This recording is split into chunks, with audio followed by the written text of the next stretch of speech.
The New England Patriots 2025 NFL Draft is complete, and it's now time to give out some grades for all 11 picks, along with an overall draft grade on how Mike Vrabel and the Patriots did this year, looking forward into hopefully a way better season where we're not talking about being in the top 5 picks, but rather in the playoffs. Welcome into the heart of Boston sports. I'm Jace Andrews, and I'm so glad you chose to join us today.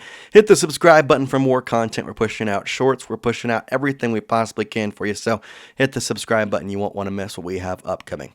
All right, I think it's been a great offseason, but the class of 2025 here for your New England Patriots draft. Obviously, we'll start with all of them here. Will Campbell, the offensive tackle at LSU. Treyveon Henderson, the running back from Ohio State. A wide receiver from Washington State, Kyle Williams. Jared Wilson, the center from Georgia. Craig Woodson, a safety from California. Joshua Farmer, a defensive tackle out of Florida State. Braden Swinson, the edge rusher out of LSU. Andres Borglas, I gotta be honest, I've looked that name up. I cannot pronounce it right for as many times as I've tried. Kicker from Miami there. Marcus Bryant, the tackle from Missouri. Julian Ashby, the long snapper from Vanderbilt. And Kobe Minor, the defensive back from Memphis. So there is your class of 2025, 11 draft picks overall for the Patriots. Had a couple of trades to trade back in the day 2 of the draft, so we won't talk too much about that though, but just note that is why they got a couple more picks, is because of some trade backs that they were able to get with the Chiefs and one other team in day 2, so that was kind of what happened there. But let's start with the number 4 overall pick in the 2025 NFL Draft, that being Will Campbell, the offensive tackle out of LSU. A 6'6", 300-pound lineman, one of the best offensive tackle mindsets I think I've seen in a long time. If you've not looked him up on Twitter or TikTok or seen some of his clips, I highly recommend looking it up. His mindset is great, but the big story with him, his arms. Now, if you see they're listed at 32 and 5/8, and if you don't know much about arms and how big they're supposed to be in the NFL for an offensive lineman, the number that people look to is it needs to be at 33, and he was not that. Now, it was measured differently in 2 different places, so at the Senior Bowl it was 32 and 5/8, at the Combine it was that, but there were other measurements that had him at 33 and had his arms going up and down. The actual measurements at both the Senior Bowl and the draft this year, or the Combine, I should say, were very interesting, and they didn't correlate at all. So I'm going to just kind of throw that out and just say that he has quote-unquote small arms. I don't really care. I think that there is a high ceiling with Will Campbell. I do think there was a low floor. I understand that. And I think that the criticisms in some aspects of his game are valid. However, the talent that he has, the coaching that he will have in New England, and on top of which, the biggest thing to me and the reason why I think he is going to work out very good for the New England Patriots is his mindset. He fits with the vibe of this Patriots team. Drake Maye already loves his way. The speech, if you didn't get to watch the draft, after he was drafted, he said, listen, I'm going to protect my quarterback with my life. And I had the little bit of southern accent come in there because that's the way he said it, and his entire demeanor is perfect. So for that reason, I'm going to give this an A-. I think this is an A- pick. I think that obviously in some best case scenarios, Travis Hunter slides to you, Abdul Carter slides to you, but I think tackle was your most important need this offseason, and you did that fully here with Will Campbell. And what I think is put the floor aside, has one of the highest ceilings of an offensive lineman we've seen come out of an NFL draft in probably the past 2 or 3 years in my mind. Now, does that mean he's going to reach that ceiling? That's the question we're waiting on. So A- for Will Campbell is my grade on that. I don't want to talk about the arms. I don't think it's that big a deal. I know that 33 is the magic number and all, but it really doesn't matter at the end of the day if you have the mindset of Will Campbell. Now, that leads us into our next pick here, and that is Treyveon Henderson. Now, guy a little bit smaller, obviously the running back from Ohio State, split time with a couple of different backs there, Judkins and so many guys, but still his rushing stats are great. 1,000 yards rushing in both his freshman year and his senior year, nearly 1,000 yards in the year prior in 2023. But there's a couple of key numbers that I want to look at as to why I think this is a really good pick. The first one is the average yards in his two 1,000 yard seasons, especially the one most recently. 7.1 on the average yards for this last season, 6.8 in 2021, with his long being 60 yards plus in 3 of his 4 seasons in college. The one season, we're not going to talk about that, had way less carries. There was, a lot of different situations for that season and why it went down, but we won't get into that. We're going to go in the big picture here. 15 touchdowns in year 1, 11 touchdowns in year 3, 10 touchdowns last year. And some numbers that I think are being overlooked. 27 receptions, and again, both his 1,000-yard rushing seasons, with 200 yards and 312 yards in his freshman year, with 4 touchdowns and a long of 70, and a long of 75 in his most recent year, which came in a playoff game. Now, I love the pick for so many different reasons because I love Rhamondre Stevenson. I think he's great. However, there's been times where you kind of need a switch up, and as much as I want to sit here and say that their running back room is great the way it is, Antonio Gibson, I don't think will be a prolific force on this offense. I think you have Rhamondre as your main 4-down back, and then you have a probably going to slot Henderson in the, I would say, RB2, but I almost want to call it RB 1.5. I think him and Rhamondre are actually going to get pretty decently split reps once Henderson fills it out, obviously. I'm still going to give this pick a B overall, just because I like the pick. I think running back is a good thing to have. However, I thought the need was more wide receiver at this point than running back. I thought the round 2 and round 3 picks could have been flopped as to positionment there. However, I like this, and I understand why, because he was one of the top guys on the board when you got there. So I'm going to give it a B overall. I think the wide receiver pick would have been better. However, I understand it. That leads us into our third pick here, Kyle Williams, round 3, pick 5, out of Washington State, also played at UNLV, had a recency bias, almost 1,200 yard season and 70 receptions with a 17.1 average and 14 touchdowns in his last year. And I love that his intangibles are very much there. 5'11", 190, can really go up and grab a ball, has the speed, and when you have guys like Stephon Diggs and Mac Hollins that you signed this offseason, I think Kyle Williams is the perfect kind of switch up, especially with, I would call it, the misses on wide receivers we've had in the past, especially in the first round and second round. Jalen Polk, the most recent one, N'Keal Harry, dear God, don't say that name to me anymore. I think Kyle Williams has actually a pretty good shot of being, for a round 3 pick, a very solid guy. I still want to give this a B+. I don't think I want to go A with it, just because, again, I wanted the wide receiver earlier. That's not to say there's anything against Kyle Williams. I think his intangibles are there. I just question the talent he's been playing against. And still, again, looking at the stats, nothing noteworthy until the past 2 seasons.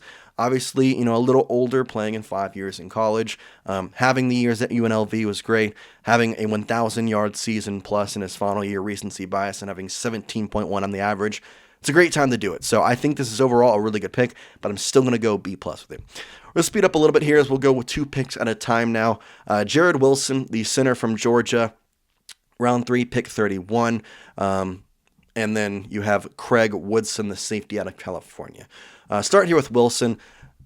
You have Garrett Bradbury, so I don't really see Wilson being a huge mainstay guy right away, or even in the next 2 seasons in my mind. However, if you look at the prospect grade, I think that's probably a very, very good, viewpoint on how to see him. He has traits or talent to be an above-average backup. That's what he is. And, maybe someday you move him to a different side of the offensive line. That could be easily what they're looking at, to maybe transition him to a different part of the offensive line. I'm going to go C with this one. I don't want to go C+, C-. I think this is an average pick, and C is average. So I'm going to say C with this one. I don't have any negatives to him. I don't really have any positives to him. I guess if you want to compare him to Will Campbell, his arms are also not 33. Now, again, different for centers, so take that with a grain of salt. However, I'm still going to go C with this. Round 3 pick of a center. The offensive line needs some help, so I'm not going to I'm not going to be mad at some depth. Now, Craig Woodson, I think, is actually a very good pick at round 4, 106. Looking at his stats, he was really great with California all 4 years. Most recently, obviously, was great. 70 combined tackles in his most recent year with 2 interceptions overall. He had 5 interceptions on 41 return yards, not to mention 18 passes deflected, which is, in my mind, the bigger thing to look out. His arms are also in a very upper tier. Obviously, I don't have his official prospect information in front of you, but if you look at the body structure, he definitely looks like a Patriots DB. This could free up a couple of different things. Introduce him to a room of safeties that I feel like are some of the best in the National Football League. Obviously, you have to teach him, with Kyle Duggar and Jabril Peppers. I like this pick. I think he can turn into a very good talent, and honestly, when you get to round 4, that's kind of what you look at of how do we get guys that can turn into good talent. So for that reason, I'm going to go B+ with this one. I think he has potential to be great. And for a round 4 pick, I like that a lot. I really do. Continuing on here, again with our round 4 pick 35 here for Joshua Farmer and our round 5 pick of Braden Swinson, both defensive linemen. Farmer first, a defensive tackle. 6'3", 305, great defensive tackle metrics right there. And the prospect grade is what I want to look at. Will eventually be an average starter, which for a defensive line that has been notorious for developing these defensive linemen, mostly, edges, defensive tackles, they've been very good at developing them. Obviously, new coaching staff and all that, I get it. But for a Mike Vrabel, who has also been great at developing defensive tackles, I love it. I think it's a very good pick. I still think it's probably just a little bit above average, so I go C+ with the Joshua Farmer pick. The intangibles are there. I didn't really love his play at Florida State. I don't think anything stuck out to me in terms of the stats or of the film. But again, I think he has definite potential, and with a round 4 pick, that's what you're looking. Now in round 5, I think this may be the steal of the draft for the Patriots. Braden Swinson. I love his intangibles, first of all, and then his stats both at Oregon and LSU, 2 premier schools in college football, and he's succeeded at both of them. Most recently at LSU in the SEC, facing linemen that are going to be in the NFL day in, day out, 8.5 sacks, 2 forced fumbles. He had a total tackle of 128 over his career, 58 of those being last year, 30 of those being solo, 13 tackles for loss. I actually really love this pick. I truly am questioning why he fell for so many different aspects. I know that there was talk about certain things with him. I'm not going to get much into that, but I think that he is going to be a steal in this draft, and I honestly am so excited to get to watch him go up against the entire AFC East. I'm just ready to see what he can do. I don't think he'll be, on the line day 1. But I think by the end of the season, we could see him be a very big rotational guy with his edge and speed presence on that outer side. So I'm very interested to see what happens with Swinson. So I'm going to give him a B+. I'm going to go A-. I'm going to go A-. I think his potential is actually very high. And again, for a round 5 pick, I think one of the steals for the Patriots in this draft, really like that. So I'm going to go with an A there, or A- rather. So that's kind of how I'm going to see that. I had B+ written down on my notes, but I'm feeling A- now. I don't know why. I'm just looking at the stats again. I'm going A- with Swinson. Now we go into our, final couple of picks here. Again, I don't know how to say this last name. I apologize. I looked it up so many times and tried to say it in my mind and my mirror. Didn't work. So I'm going to go with Andres here, the kicker from Miami. He's great. I think overall, if you're going to draft a kicker, those are the stats that I want for his senior season. 56 long, 18 of 19, 62 on 62 for extra points. Stats you want. Kicking is definitely a very interesting thing for me.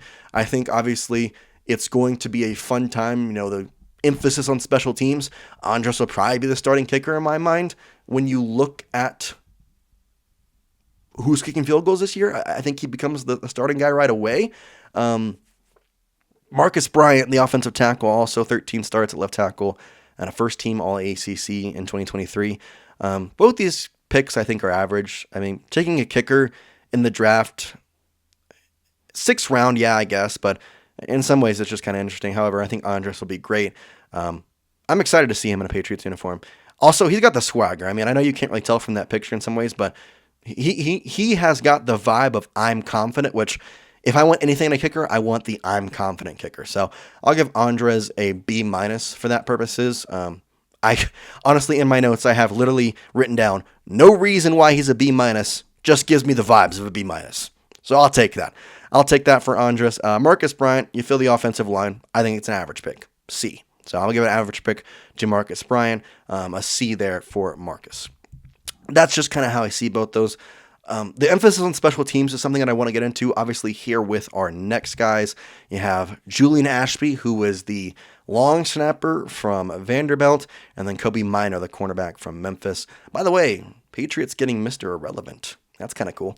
I don't know if Minor's going to ever turn anything, and he's got good, look in the game. His intangibles, his stats, a little bit different, so I don't know if he'll succeed or not, whatever.